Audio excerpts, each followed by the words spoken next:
we're going to talk about the 5 reasons why no contact fails and why victims go back to their abusers 7 times. Why is going no contact so challenging? Let me explain to those who are new to the narcissistic world what no contact means. It means not seeing them, not talking to them, not texting them, and disconnecting them from all your social media. But if I had to pick one word that explains no contact, it would be block. Block them on your phone, your emails, or anywhere that you're connected to them from your past or anyone that they know from your past.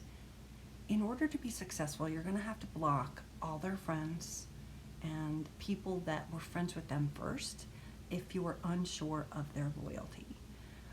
This really must include any of their family that you're connected to. So many times, and on other videos, I've explained this, that unfriending them is not good enough because they can always stop by and peek, as well can you see what they're doing, right? It's never good to see that they're taking their new boyfriend to Europe. It's only going to break your heart. Now, that said, if they've blocked you, please don't think that this means you're safe. They can unblock you at any time and peek in. So here you've got this sort of cloak of protection. Oh, they've blocked me, I'm safe. The reality is they can unlock the door, take a peek, see what's going on, and use that to hurt you later. Blocking them is stronger, and it means that you could comment on, like, say, a friend's post. Boom, and then they comment, and then you comment, and you wouldn't even see that they were there. I remember when I first blocked 3X, mutual friends were like, "Did you see that you commented right after him?" And I didn't, and it was so freeing, right? I didn't have to know. My name is Tracy Malone, and I am the founder of NarcissistAbuseSupport.com. I'm a survivor, and I'm a narcissistic abuse coach. Let's talk about those 5 reasons why no contact fails.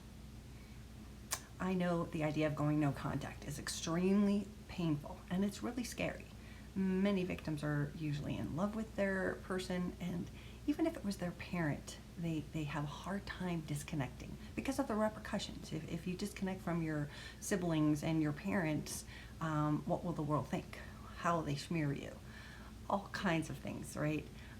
So it's important to know that going no contact, no matter who they are, is going to protect you.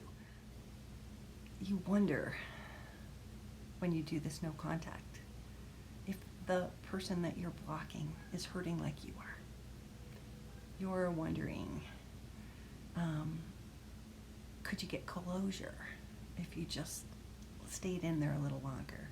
How about if they call and you're not there to hear them? How will you get that closure, right? Sometimes we need to know if they're hurting as much as you are. It's almost impossible to think about the fact that your life might have been, your relationship might have been fake. So you want to know, are they hurting just like I am? That's why people stay connected. Let's talk about the 5 challenges.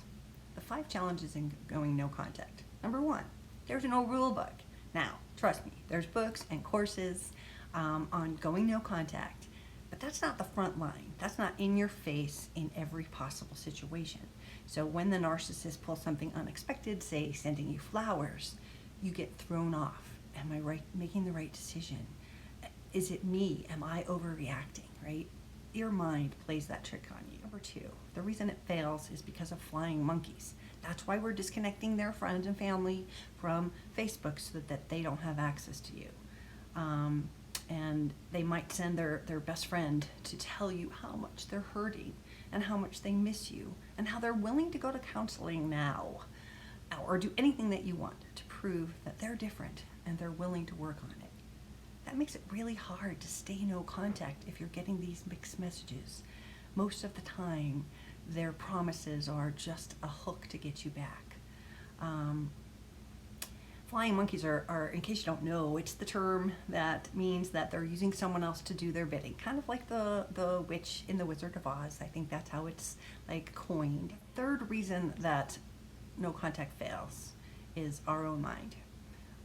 The memories that you share, the good times come flooding in and cause you to doubt your decision to walk away from someone that you loved.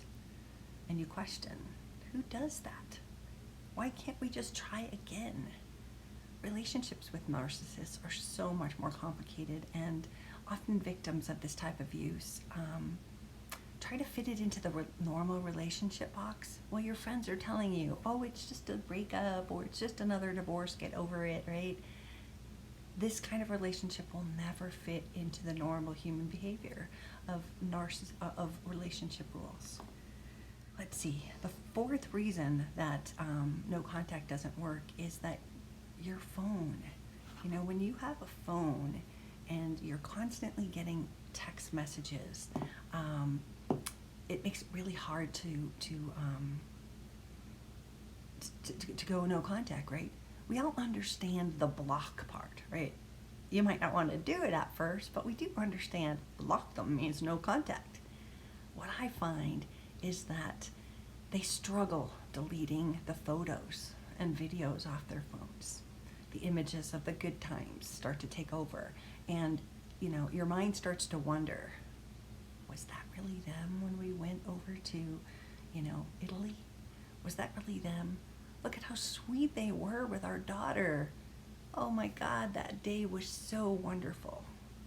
And you look at these pictures and you hear your mind softly tell you, I want that again. Am I making a mistake here? Maybe it wasn't that bad. I can tolerate the bad times. I can tolerate a little verbal abuse, so he or she puts me down. I can take it. Look at the pictures. It makes so much sense. Why am I doing this? Am I hurting myself? Every time you have those pictures there, these feelings are triggered with every single photo. Over and over and over again, you are injuring yourself. Of course, narcissists are certainly capable of having a good time, so don't be confused by that great day. But please know that it didn't mean the same thing to them as it did to you. Do you think that they have photos of you on their phone? I'm guessing no. And that's kind of a proof right there. Please back up the photos and get them off your phone, and maybe even off your computer. Save them for when you're healthier. Every time you look back at those photos, you're re-injuring yourself, and you're setting yourself up to fail in no contact. Delete the pictures.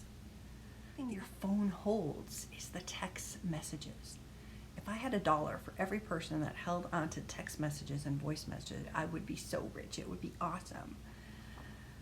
When the loss becomes so difficult to bear, our mind says, just one quick peek, and then maybe one special day, an anniversary or a birthday, or maybe after a few martinis and beers, you're naturally tempted to look at those photos or looking at those texts,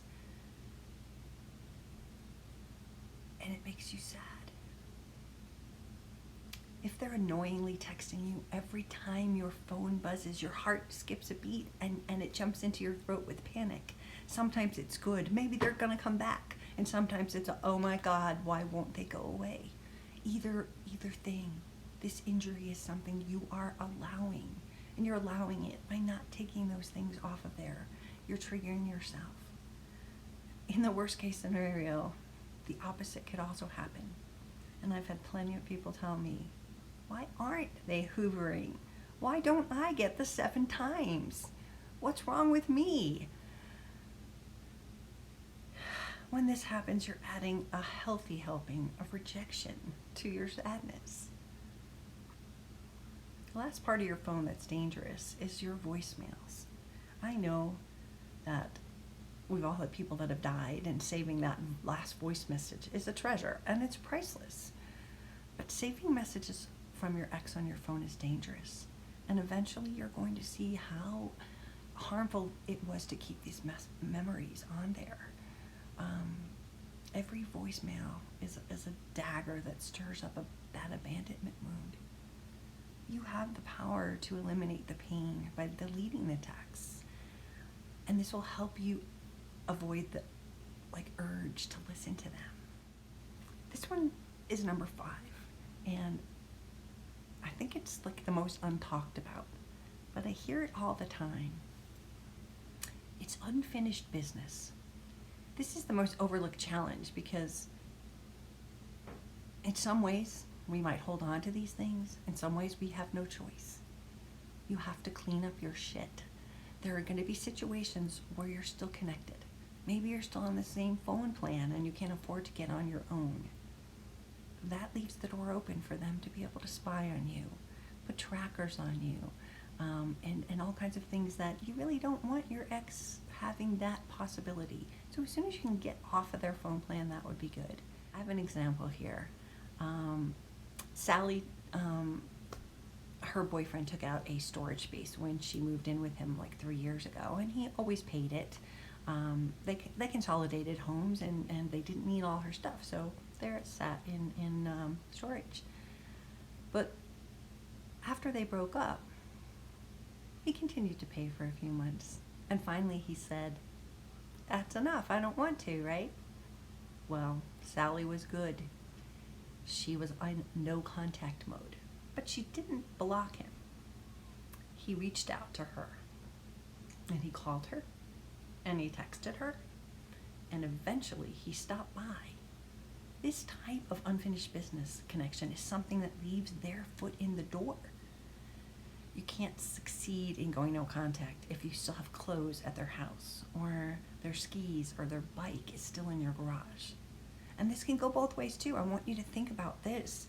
Do you have something in their house or their garage that might give them an excuse to call you back and go, "Hey, I just found your winter clothes box. Do you want to come and get it?" Door opened. More injury.